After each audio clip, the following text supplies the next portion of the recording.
I don't know if we're doing this here or not, because I haven't organized the whole like materials list for the year,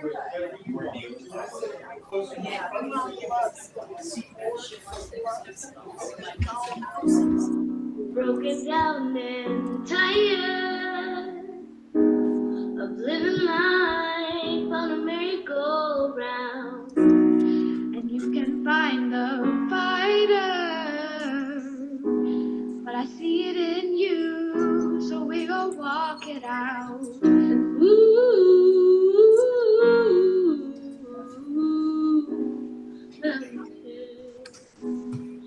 Walk it out.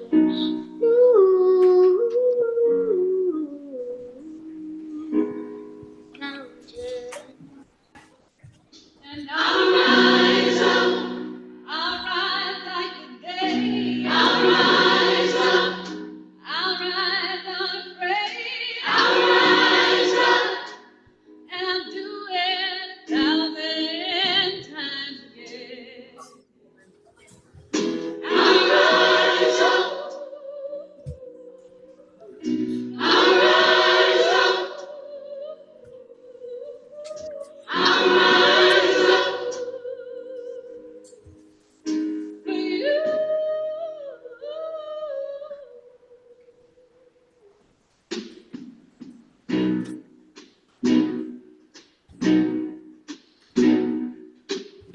You can have all the money in your hand, all the possessions anyone could ever have, but it's all worth the stress.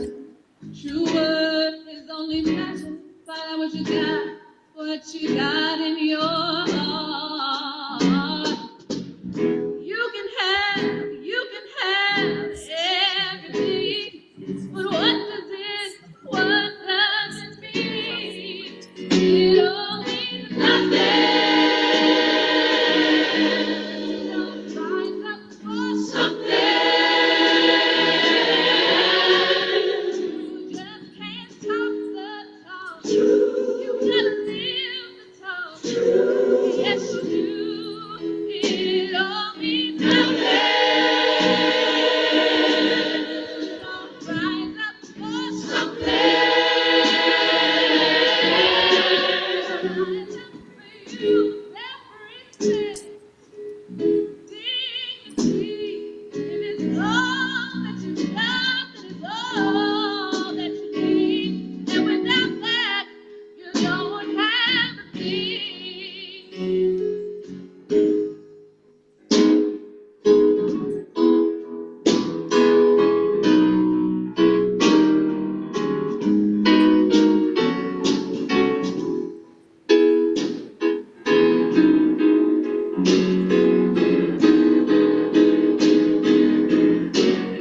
And it all means nothing. Don't rise up for something. Just can't talk the talk. You gotta live the talk. Yes, you do. It all means nothing. Don't rise up for something. Rise up for you. Rise up, rise up, rise up, peaceful for you. And I'll rise up for you. Rise up, rise up, rise up, peaceful for you. And I'll rise up for you.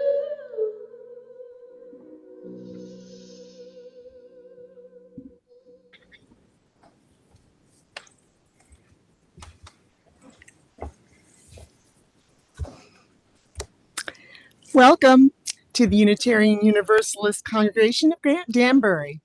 My name is Suzanne Hall Fritsch. I've been here since 2017, and when I'm not up here, I'm downstairs with the kiddos, and I'm very happy to see you here today. I am so glad that you are able to join us this morning because you are an essential part of our celebration today. Whether today is your first or 1000th Sunday in our midst, in person or online, we are stronger because you are with us. As we gather this morning, we respectfully acknowledge that our physical building is on the traditional land of the Paugussett people. Before we get started today, I invite you to greet your neighbors, either here next to you or others joining you online. Say hello, introduce yourself to someone you haven't met yet, or wave across the room to old friends.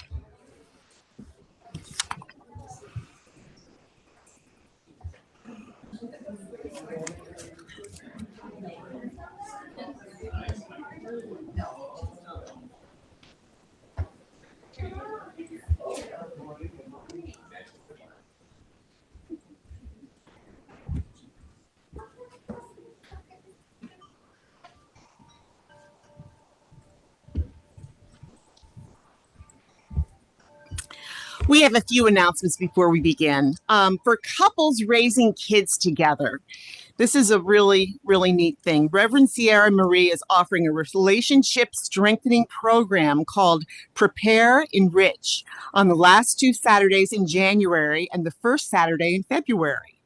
Contact Sierra Marie by January 5th using the email address in the order of service if you are interested in signing up for this 3-workshop program or to get more information.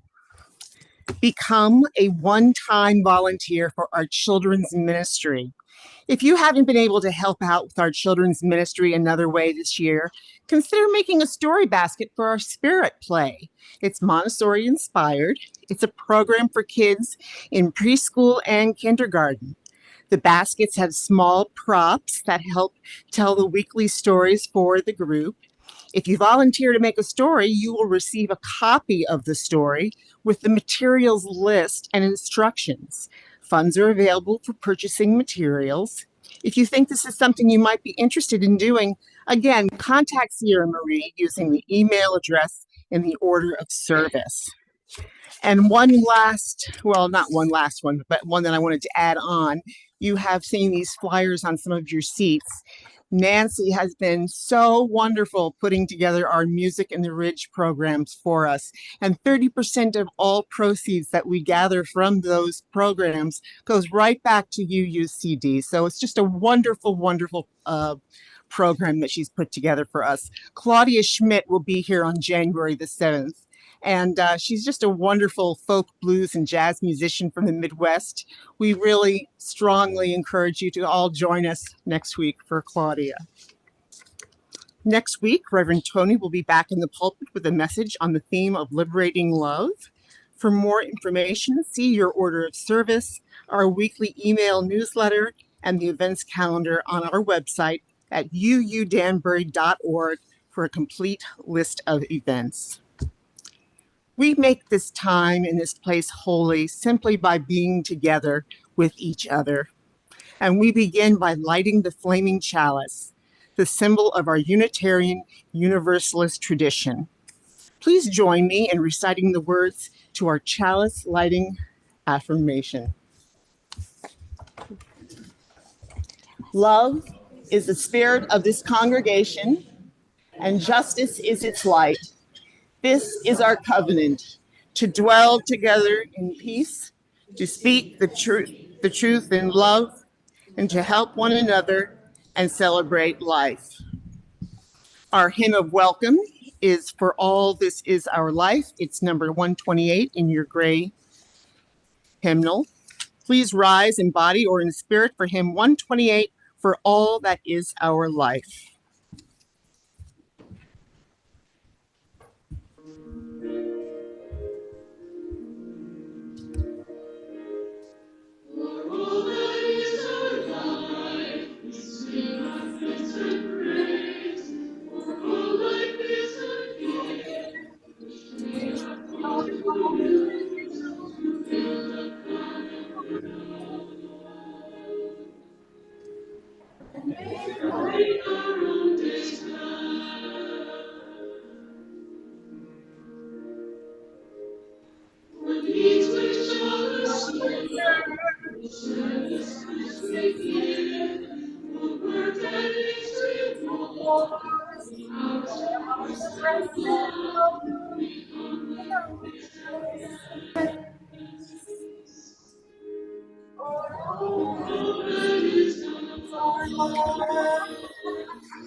You're doing great. You're doing great, guys.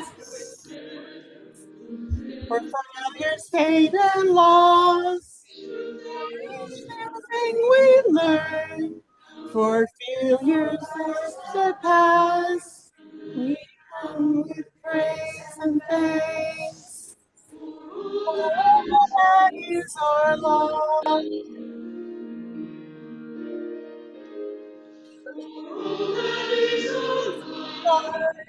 We sing our praise and praise, which we are called to use good.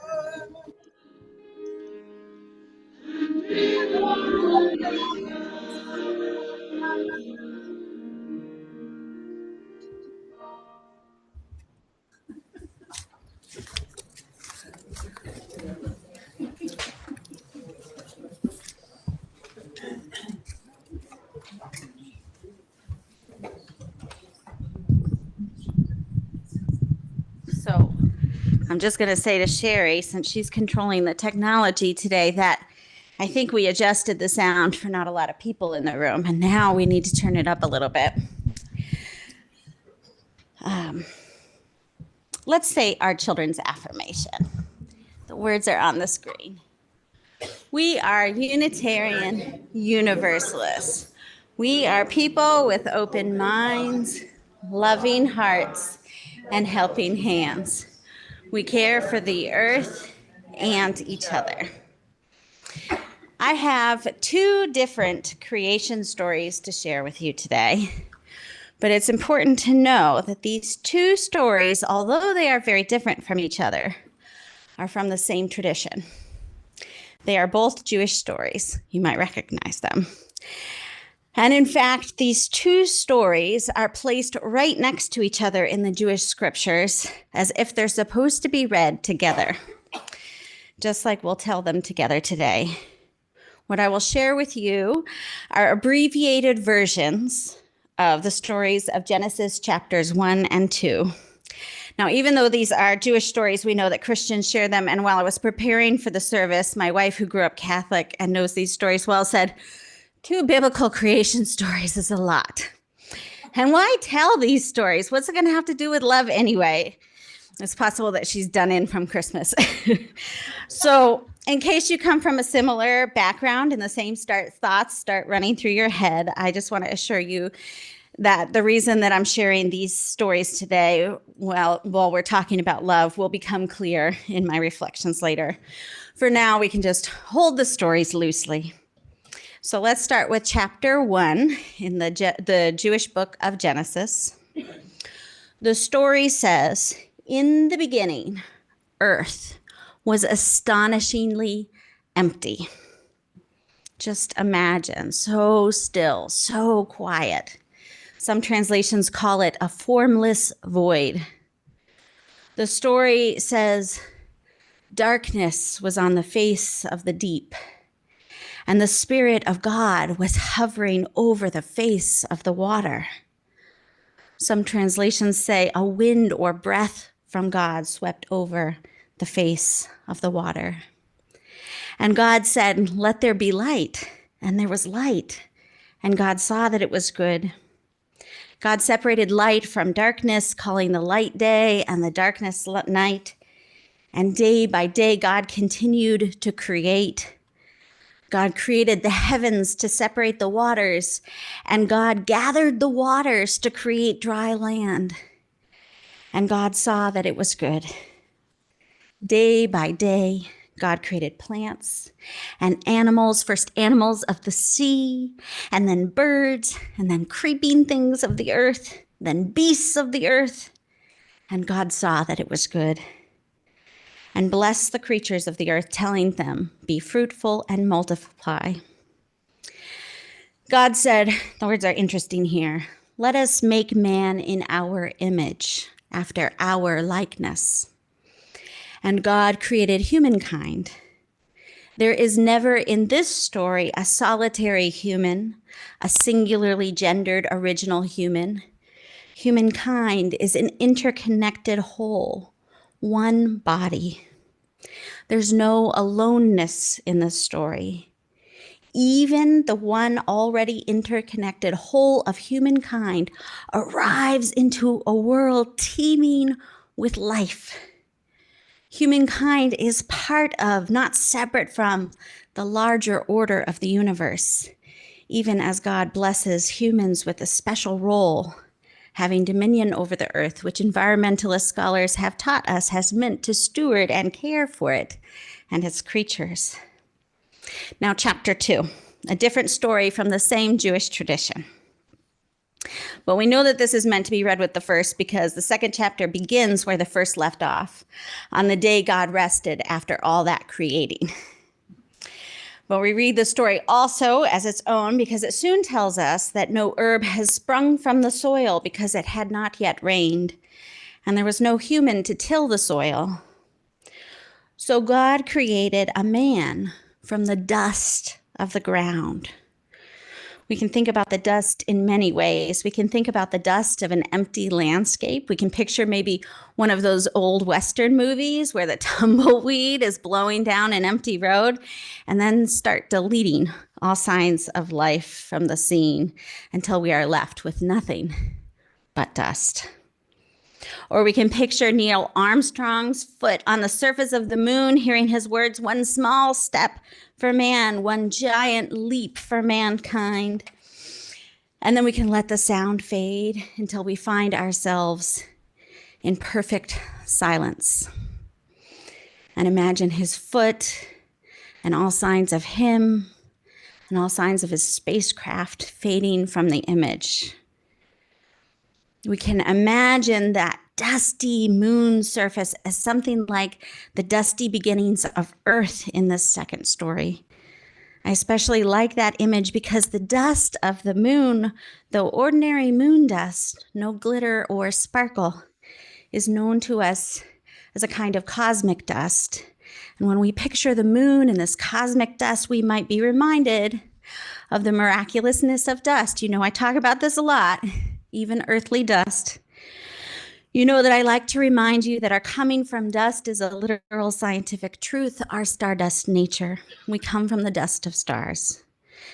To be formed from dust is both the most ordinary, most humble-making beginning and the most miraculous, incredible beginning possible. So imagine this simple and miraculous, dusty landscape where water has never evaporated and fallen as rain. There are no plants here, no animals. There's not even an ant crawling on the ground, or a slug or a snail at the water's edge. But God forms the first human from dust and breathes life into the first human, then plants a garden, filling it with beautiful things and things to eat. And God puts this person in the garden to till it and keep it. Wait a minute, let's pause for a minute. Imagining that we are the first human, how are we to know that we are to till and keep the garden? The story doesn't say.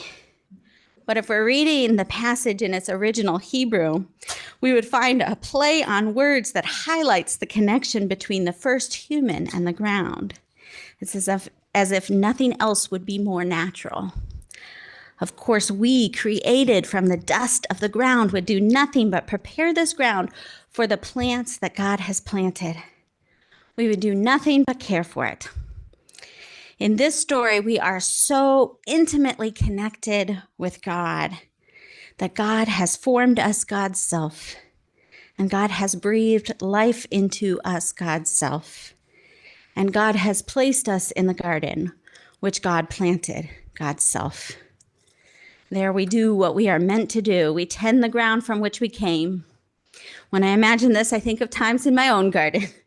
I think about the almost intuitive pulling of those weeds and the way that you can pluck that little sucker outside of the elbow of a tomato and pop it in the ground and create a new tomato plant. In the story, there is still no other human, no other animal. The first human is totally alone caring for the garden. God said it isn't good that this human should be alone. So as the first human slept, God took one of his ribs and made from it a second. There is still more to this story, of course, as many of you will recall, but we have enough of it for our purposes today. So ends the story.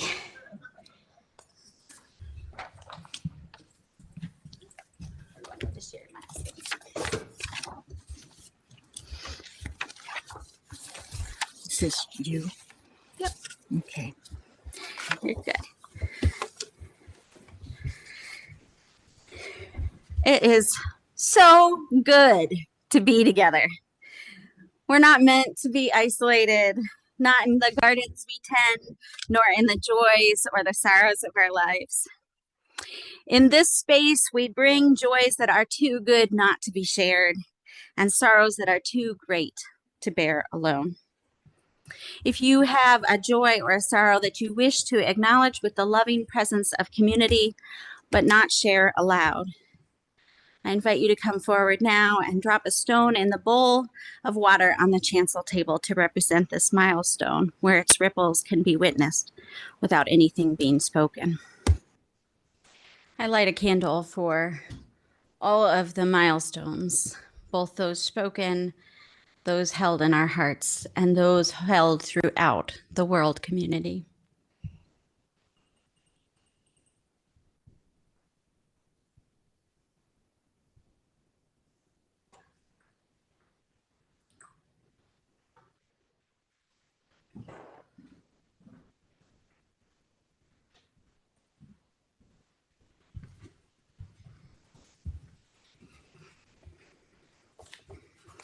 Let's enter into a time of brief quiet, holding the joys and sorrows of this community and of our shared world community with love. We will bring the silence to a close with the sound of the bell and the singing of our song of reflection together. The words for the song will be on the screen.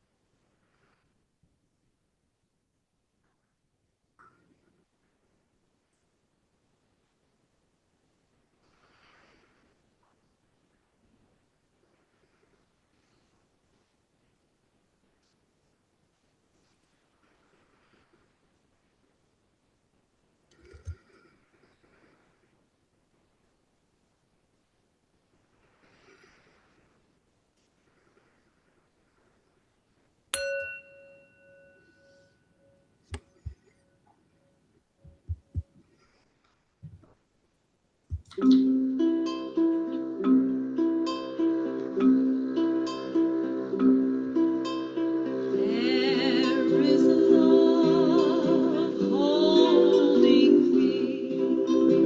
There is love holding all that I love. There is love holding all I rest in this love. There is love holding us. There is love holding all that we love.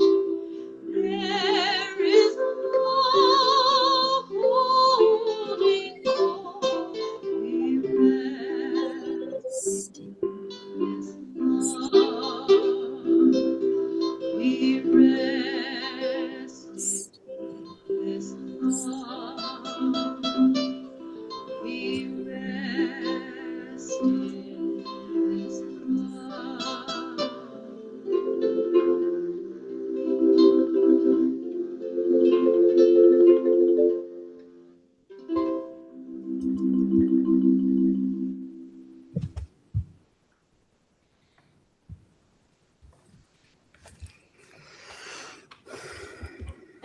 First reading. If I were going to write a book about my life as a minister. There would definitely be a part about last Christmas Eve when I lost my sermon. My sermon was about big things coming undone, like our country, and the theory that when everything is falling apart around us, something new and beautiful is likely trying to get itself born. I learned about this idea from the writer Anne Lamott, and while I'm not certain it's true, I really want it to be. It turns out I had not lost my sermon.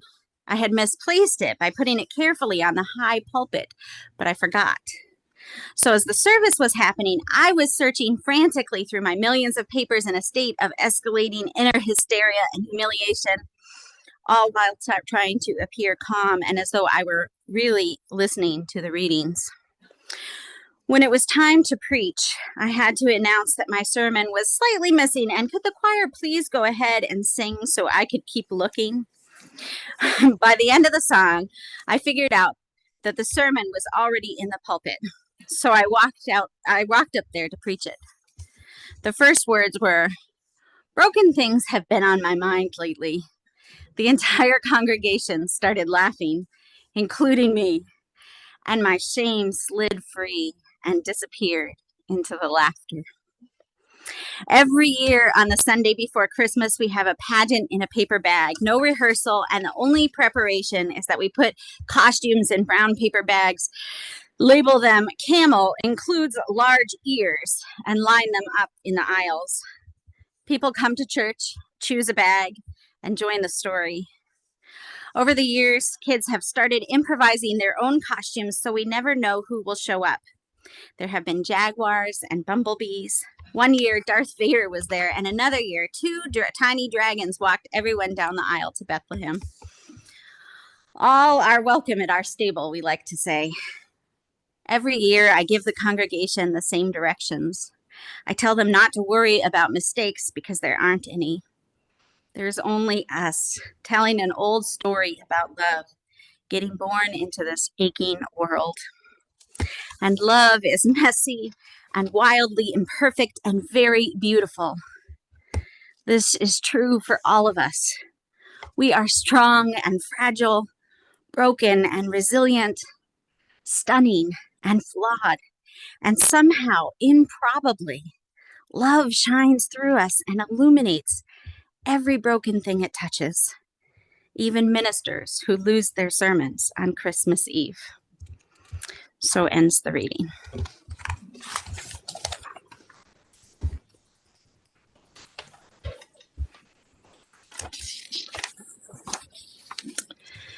Through our generous giving, we help to sustain each other by making this congregation as what it needs for the messy, imperfect, and beautiful work of community. If you are with us for the first time, your presence here is your gift to us. Members and friends, please express your generosity by using the link or QR code that is posted in the chat or projected on the screen. You may also mail a check to UUCD at 24 Clapper Ridge Road in Danbury. Thank you for doing your part to support and sustain this community we love. We are here to be lifted in love. Look at the birds, they tell us. We are here to be lifted in love. Look at the trees, they tell us. We're here to be lifted in love, to listen to love as a flower raises its base to the sun. We are all one, here to be lifted in grace and love. We are here to be lifted in love. Look at the sky, it tells us. We are here to be lifted in love. Look at the trees, they tell us. We're here to be lifted in love, to listen to love as the children raise all their faces to the sun. We are all one,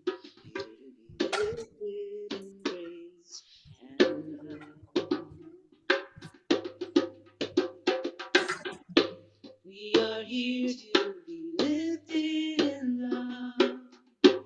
Look at the trees, they tell us.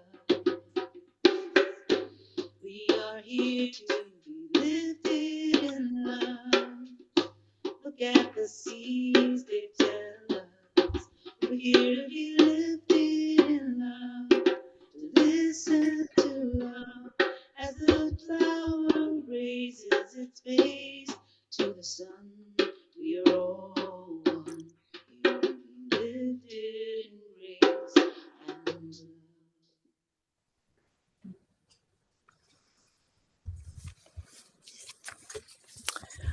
Our second reading is Two Cups by Jamal Calloway. He was so accustomed to pouring 2 cups of tea in the morning that after his wife died, he decided to drink both cups because he couldn't bring himself to the new habit of pouring one. His first cup made life somewhat normal. He had been drinking tea in the morning for as long as he could remember, feeling out of place if a morning didn't commence with the taste of its herbs. It was his thing, his way. His first cup helped him make sense of the world and his waking up in it. Its job had been cemented. But it was the second cup that now made life a little harder to love.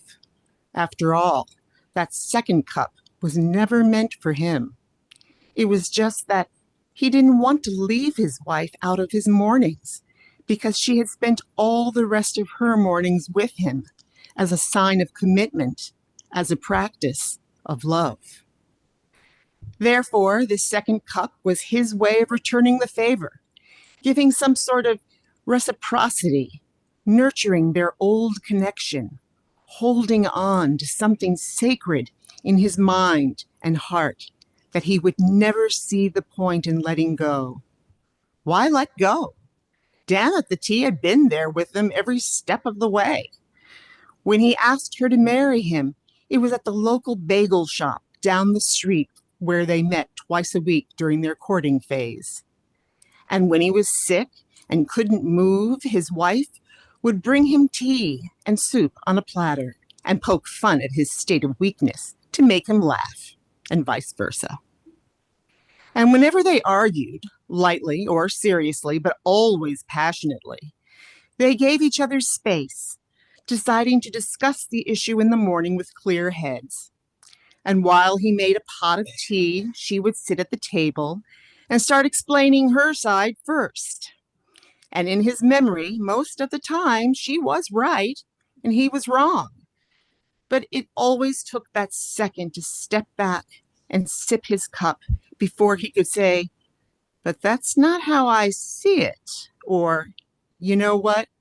I'm sorry." And so every morning after her passing, he drank his cup, thinking of her beauty, her love, their life together that now belonged to the realm of memories. And then he would look at the table where she used to sit and begin drinking the second cup. Every morning he did this. Every morning he made 2 cups. And every morning he was unable to finish both of them. So ends the reading. Please rise in body or in spirit, and we'll sing Love Will Guide Us, number 131 from the Gray Hymnal. The words will be on your screen. Oh, actually, I think that's our song for after the message. Oh, I'm sorry. Never mind. Don't Please rise forgive yet. me. Sit down. Don't We have rise. more to say. I apologize. You gotta stay listening for a little longer. You're So fine. ends the reading. I must have pulled a page. There it is. I apologize. That's fine. So, once there lived a man. This is a true story, and I beg your forgiveness if I've told it to you before. It's one that I keep coming back to. Once there lived a man, an Orthodox rabbi named Joseph Soloveitchik. He was a devoted religious leader, a brilliant scholar, and a dedicated teacher. In his 93 years of life, spanning from Russia to Poland to Germany to the United States, he became a beloved figure among Orthodox Jews around the world. He's now known as one of the fathers of both modern Orthodox Judaism, as well as the tradition sometimes called Jewish social philosophy. And the reason I bring him to you today is that in 1965, when he was 62 years old, he wrote a journal article, which would eventually become a book, about a dilemma he was experiencing. He said the dilemma could be summarized in a 3-word sentence. I am lonely. Loneliness has so many different sources, and one of those is being alone. But that wasn't the source of Solveichik's loneliness. I'm not alone, he explained. I have friends and family, but I am lonely. That he could be surrounded by loved ones and still feel loneliness made Solveichik think that loneliness, whatever its source, must be a part of some essential story about what it means to be human. So Solveichik turned to the creation stories for clues about what it means to be human. The two very different accounts of the first humans that we heard today, Solveichik explained, are held together because of an essential tension in the human experience. We are, on one hand, he said, majestic creatures created in the image of God, like the first humans in Genesis chapter 1. Remember, the first humans in chapter 1 are never alone, and their place in the universe is established right away as God gives them a purpose. On the other hand, we are, like the first human in Genesis chapter 2, alienated, toiling creatures questioning our place in the universe. This first human in chapter 2 has known God intimately, has God's own breath within, but is now separated from God. And God, who knows this, introduces another human as if we are meant to turn to one another in our aloneness. So here we are, my fellow humans, turning to one another, both majestic and connected, and on our own, toiling, alienated. Each of us experiencing these tensions in different ways, our own ways, maybe feeling more of the alienation, the loneliness, or maybe feeling more of the connection. I read Genesis so very differently than Solveichik, and I would argue with him on several points. But these two stories of humanity are familiar to me because we have our own versions as Unitarian Universalists. We don't tell them as stories. This will get kind of heady for a few minutes, but I promise we won't stay here. These two stories exist in Unitarian Universalism as fundamental tensions in the ideals of liberal religion that have evolved in our tradition, at least over the last 60 years since the merger of Unitarian Universalism. On one hand, we both inherit and contribute to an explanation of human nature that is so individualistic that we sometimes claim there can actually be an individual search for truth and meaning, as if there could ever be an experience of meaning that is unshaped by community, by our formation among our earthly siblings, parents, and ancestors.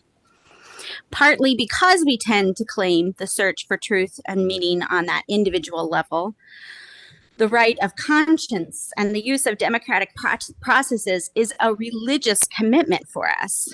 On the back of the order of service, it's the 5th of 8 principles we affirm and promote. Whatever is intended, theologian Stanley Hauerwas observes that because of the liberal democratic penchant for individualism, we often think about democracy in our society as if we are a collection of individuals riding through the world in a bubble, with the democratic task being to keep our bubbles from bumping into each other to prevent crashes and conflicts. We generally assume things right and good, or at least to be none of anyone's business, so long as they are kept tucked away in our own bubbles. our longings, our heartbreaks, our most important questions, our stories, assumptions, and commitments, our loves and struggles, and our needs and interests must remain contained. We have little space to confess our tremblings, our real full miseries, our deepest desires, hopes, our regrets, needs, and the extent of our grief. Little space to be forgiven and be blessed and to come back into community whole again, known as part of the magnificent cosmos, light illumined even through us. So much of our meaning making goes underground in these conditions, informed by forces that often become invisible to us as we claim our freedom to search for truth and meaning in our own way, in our own time, by ourselves, without a need for accounting for our impact on community, for justice and injustice. And on the other hand, as Unitarian Universalists, we acknowledge that we are part of an interdependent web of existence. We call for the creation of communities where we say that not just peace and liberty, but justice can be found. We emphasize our responsibilities for one another in relationship. The first two principles listed on the back of the order of service have everything to do with how we treat each other. And in our third of 7 principles, we say we should not only accept one another, but encourage spiritual growth in our congregations. The tension in human experience here is not between alienation or loneliness and connection or belonging, but a resonant or similar tension between individualism and interconnection. And I would argue that because at this moment in history, we live in a highly individualistic world that's constantly reinforcing ways of thinking about ourselves as privatized selves, many of us default to this thinking even in religious community. In some fundamental way, we seem to be sure we are alone. So if anybody is visiting, these principles on the back of the order of service come from the bylaws of the Unitarian Universalist Association of Congregations. They are things that the congregations agree to affirm and promote. Each congregation is different from the next, but these shared commitments that have led us to joining together as a community, those are the ones that we list. Again, I promise I won't stay in this kind of heady space too much longer, but it's important to say that last June at the General Assembly of Unitarian Universalist Congregations, we voted to spend a year trying on some revisions to the bylaws, trying on some new ways of thinking and talking about our shared commitments. This coming June, we'll have an opportunity to consider changes to the proposed revisions, and then we'll decide together whether we want to accept the proposal as permanent changes to our bylaws. And very quickly, instead of 7 or 8 principles we affirm and promote, the changes would give us 6 values with statements about how we will live into these values as congregations. The proposal reads, love is the power that holds us together and is at the center of our shared values. We are accountable to one another for doing the work of living our shared values through the spiritual discipline of love. We're shifting away from a tension between individualism and interconnectedness in a way by putting this interconnectedness at the center. This is countercultural. There's a Christian scripture that says, if I speak in the tongues of men and of angels, but have not love, I'm a noisy gong or a clanging cymbal. There is no value, however wonderful, that cannot be twisted if not informed by love. So I enter the new year thinking about love at the center. And I know that even if you're not also thinking about love in relationship to values, there's a good chance many of you are still thinking about love at the start of the new year. I've heard many New Year resolutions over my 20 plus years tending to people's hearts in congregations. There are resolutions about finding true love, preparing our hearts for love, resolutions about experiencing the love of friendships, loving ourselves better through self-care, communicating our love to our partners and children, making time for the people we love. Love is so often at the center of our deepest hopes and our greatest longings. It comes as naturally as the need to till the ground and grow food and beautiful things for the first human in Genesis chapter 2. Maybe as much as we come from dust, we come from love. And maybe that's why our need for it is so hardwired. I once shared with a congregation in Massachusetts about Solveichik and the tension of alienation and connection. And a man in his 80s came up to me afterward to share that he did not have a need for love. He said he had always been comfortable being alone. And though he was married, he did not feel a need for emotional intimacy in his marriage. He said he did not have friends and that he did not experience this as something that was missing from his life. He was not lonely, he explained, even though he was alone. Our neurobiologies, the way our brains work, are naturally varied. Not everyone has the same desires for the intimacy we associate with love. Not everyone experiences love in the same ways. But here was a man who, though his heart did not cry out for great intimacy, still sought connection. He chose marriage. He chose to come to church on Sunday mornings, to be in community, to take company with others. Sometimes when we talk about love, people will reference a definition from Bell Hooks' book called All About Love, that explores love from both a personal level and as a larger societal force. Bell Hooks accepts a definition of love that comes from the psychological field, specifically from M. Scott Peck, for those of you who are interested, who got it from Erich Fromm. This definition is that love is a willful extension of oneself for the purpose of one's own or another's spiritual growth. I want Unitarian Universalists to set aside that definition. It depends on the capacity for a cognitive willfulness toward a particular purpose. There's an expectation of cognitive ableness, which means that love may not include all people.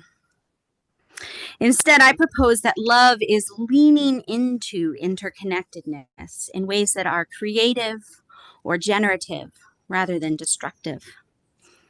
Let me repeat that. Love is leaning into interconnectedness in ways that are creative or generative rather than destructive. And I want to say just a couple things about word choice. Instead of leaning, we could talk about love as movements toward interconnectedness, but this might imply that love has a location, and love does not leave us just because of our location. Love is available in various forms in all locations. Even when we are most alone, for example, self-love can arise to meet us. Which leads into a second word choice. The first version of this definition was leaning into mutuality rather than leaning into interconnectedness. Mutuality is a part of interconnectedness, but more narrow. Mutuality is an aspect of interconnectedness arising in interactions between beings. Interconnectedness is bigger than that. It is, to borrow words from the principles on the back of the order of service, the web of existence of which we are a part. It doesn't depend on direct interaction. The parts of the web impact the whole even when there is no direct interaction.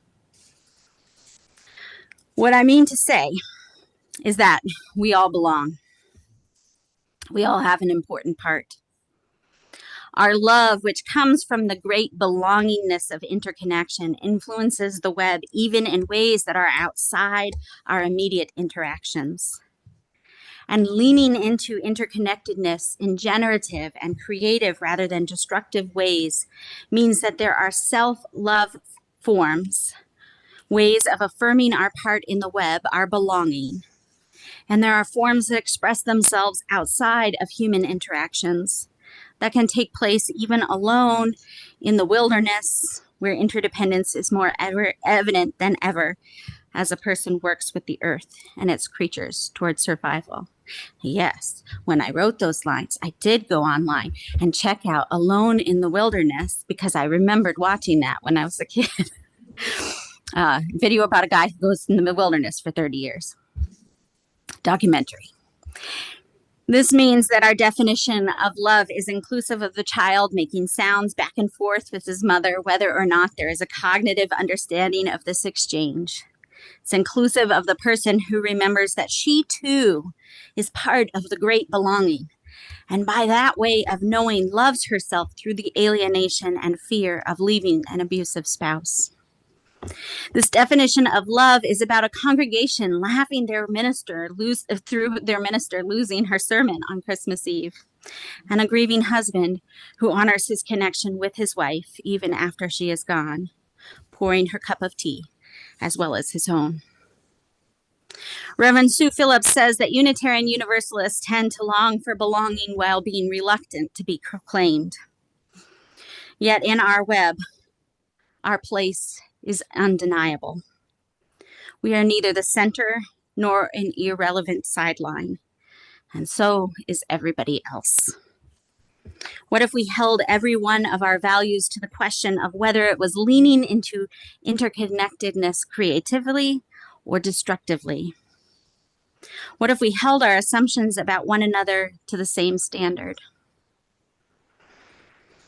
I don't know how you're entering the new year, but I do know that there are people in every group who have not been well loved, whether it is because of luck or circumstance or because of systemic injustice.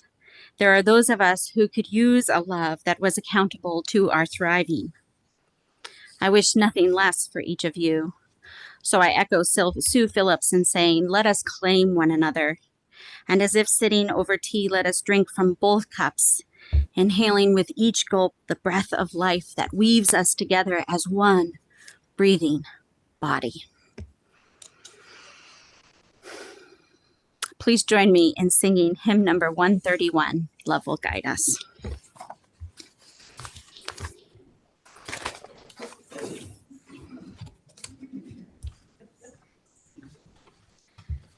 And rise as you're able, willing, and able.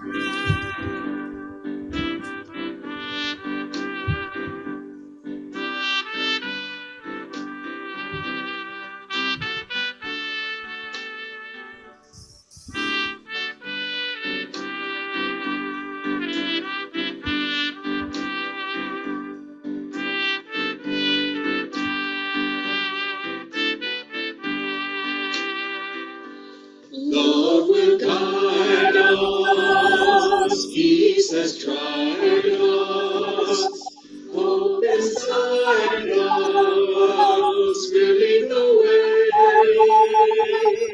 On the road dawn, read together, love will guide us through the hard night. If you cannot sing like angels, if you cannot speak before thousands, you can give on deep within you. You can change the world with your love. Love will guide us, peace has guided us, hope inside us, will lead the way. On the road dawn, read together, love will guide us to the hard night.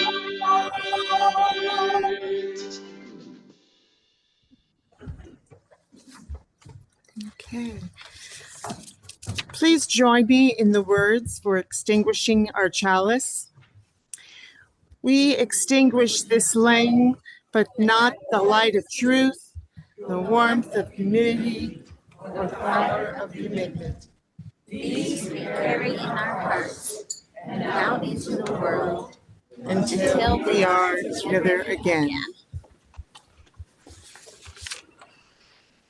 Words of blessing from Jan Richardson.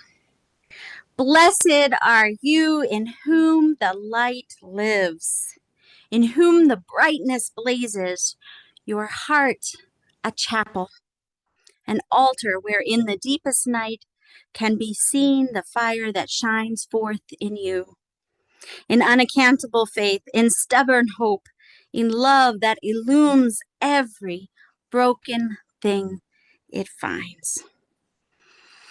Go in peace.